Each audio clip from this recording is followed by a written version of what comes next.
Hey everyone, how's it going today? I'm going to show you guys how to contact Bybit customer support. This is actually very simple, so stay tuned to the very end. So even before you contact the customer support, first thing you want to do is you see this more option, just the absolute last one, help center. You want to click on this one and see if any of your problems are within this listed things or not, because most of the times you'll find that, let's say, you have a problem with fiat withdrawal, so you could just click on this link and find all of the options and the issues.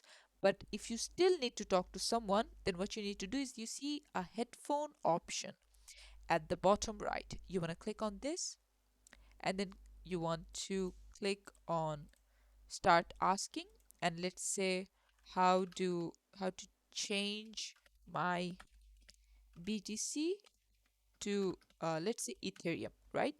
So they're going to send something and you want to click on my issue isn't listed above. So let's say that I need to talk to someone live, and then click on my issue isn't listed above again, and then you see this option, connect to a live agent, and if you click on it, they'll automatically try to contact with someone who's live. I'm not clicking on this because I don't want to allocate someone else's spot, but this is how you can do it. Thanks for watching. Please leave a like and subscribe for more tutorials like this, and I'll see you guys in the next one.